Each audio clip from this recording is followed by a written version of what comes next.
Good morning, everyone. Welcome to this Carbo session.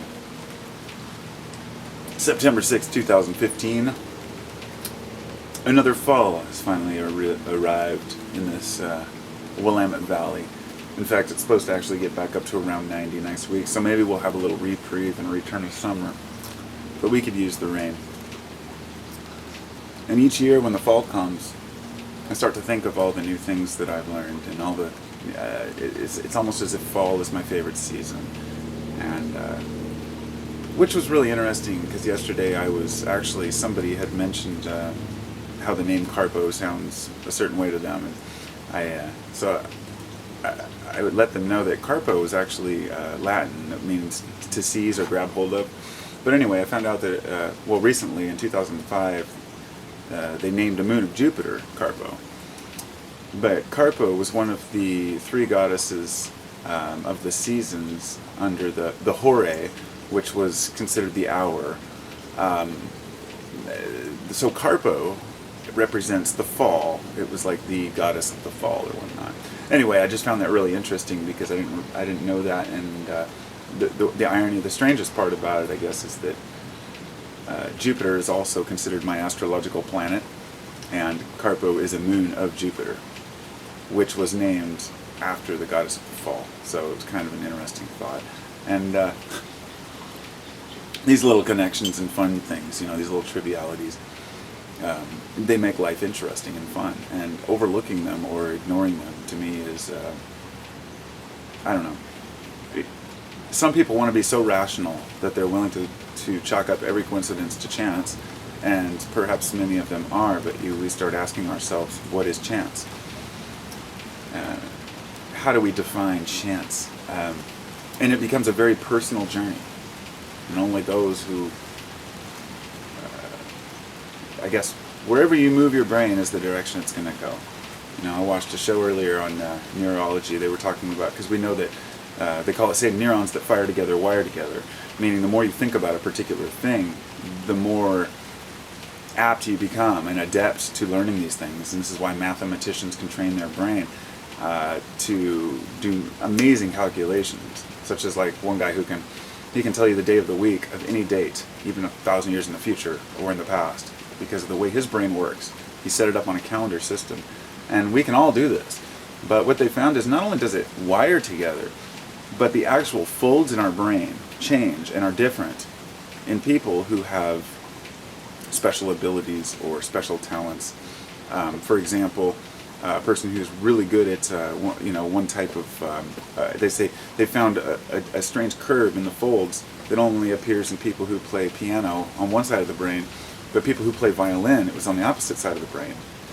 Albert Einstein had one of these, I guess, because he played violin. He said when he couldn't solve an equation, he would go play the violin and it would pop into his head.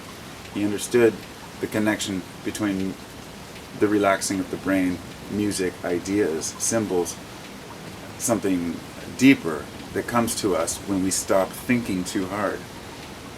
Which means you cannot think your way through understanding the universe on a spiritual level, if you will. You cannot think your way through that. It has to be felt. And I watched a video earlier.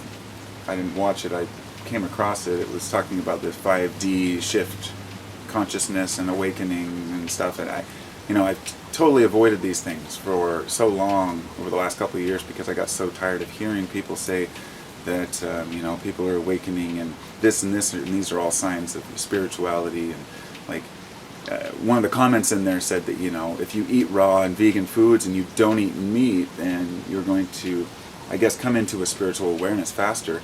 And I had to chime in and disagree with that completely. That line of thinking, the line of I'm vegan, therefore it's the path to spirituality. This is just one example among many about how people convince themselves that this is a particular, that you have to either do something or not do something to gain understanding of the world as it is. In other words, that the true answers are there before us. They're very simplistic. They can be understood without understanding the depth of the science behind it. At least to the individual, and understood to a level that helps the individual to where they say, okay, these patterns I've seen emerge through plants, and I've also seen the same pattern emerge through the shorelines, and I see pi here, and I see phi Fibonacci sequence here. Therefore, I can conclude this. And a person wouldn't be wrong or right. The thing about the vegan, I asked the lady, I said, well, you know, I can see this line of thinking, but where do you draw the line? You know, when you eat vegetables, those vegetables come in with bugs on them, okay? No, so we eat bugs. Many people just, you know, eat ground bugs and bug paste to make special, like, colorings, and all kinds of food is made from bugs. The point is, where do you draw the line between animal and bug? And furthermore, where do you draw the line between bug and plant? Is it something that moves, is considered, you know, inedible? Or, you know, my point being that usually when the discussion gets right down to it, they'll say, well, animals have feelings, and therefore, you know, you shouldn't kill something that's conscious and aware. My whole paradigm in life has changed as I've grown to where I don't see animals as any different than plants anymore. I believe that the plant kingdom holds a consciousness and awareness of its own. And someone may argue, but an animal can feel pain if you stab it with a knife, whereas nature just grows. And I say, well, how do you know this? How do you know that nature doesn't feel the pain when it's stabbed with a knife? Because I see all of nature as an entity. I guess without getting too far into the food thing, what we consume is what we consume. And this came to mind because recently I was talking with a friend about how when I eat meat, I always feel better. But I try to avoid eating meat. And if I do, I want to eat meat that's grain-fed, that's raised, you know, responsibly. But I do enjoy meat once in a while. And I know that when I eat meat, I feel better. And it's not always, but it is one of those things that I have picked up over time, that I've been able to feel my body and sense things that I know my body needs. So when people are out there telling us what we should or shouldn't eat, we have to just shut them down, kind of, you know, and ask your body what to eat. You know, you'll have these people come on TV and tell you that this new supplement is phenomenal for you, and then the next week it's bad for you, you know. This food's good, this food's bad.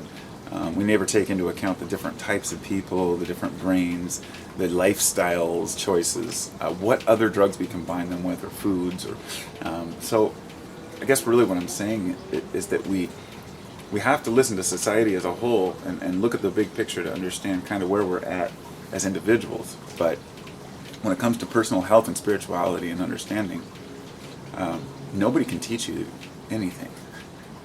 We can only teach you how to seek from within, which is why, you know, Zen teachers didn't teach. They really urged the student to teach himself, because they know that giving an answer implies an understanding, and many of these things aren't quite understood. They're just felt. And you know, I know I say that sometimes, and it's kind of difficult to explain where I'm coming from, what I mean by felt. But I mean, some truths are just felt so strongly that they're not even discussed or brought to the table. That they're not even worth arguing. Such as, even if we think that everything is by chance, and that there's no such thing as karma, that there's no action, reaction, we know that if we do something bad, do something that's wrong, that we find wrong, that we'll pay the price. We just know this, all of us. It doesn't matter how bad of a person you are, or good of a person you are. We know what's wrong, and it's not always through anything that's punished. It's not through us being punished, or even punished by society, but we just feel inherently that certain things are right and wrong. And you know, this to me is divinity at its greatest. Although someone may argue and say it's completely human. You know, that all of our rights and wrongs are man-made. And I do agree with this to an extent, but there are certain understandings that I guess can only be felt. So, to each his own, and we have to find our own path, and that doesn't mean that we have to be alone. You know, often I feel alone in my search, but I guess an example would be the herbs that I take. You know, if somebody says, well, you shouldn't take this specific herb because it can be dangerous with this herb or with this, or if you do this, then this can be harmful. And for example, I could look up and read articles about how dangerous marijuana is and it causes cancer. Even though that's not true and those studies are flawed, whatever you're looking for, you'll find. So the good and the bad about herbs, about foods, about spiritual lifestyles. People might say sit and meditate for a while, and then you see this TED Talks where it talks about how sitting is bad for the brain and it causes you premature death. God, where do you stop? How do you win? It's a very personal journey, and that doesn't have to be lonely. Like I said, it can be something we all share together, and that's kind of what I'm doing here, sharing my little tidbit of what I've found that works, but try to keep the honesty out. That I don't know, the honesty of who I really am to myself, without trying to fool myself or tell myself I'm someone else, or wish I was someone else, or pushing myself to beating myself up over being a certain way. I'm just following these daily little routes that if it doesn't work, try something the next day that does work. So anyway,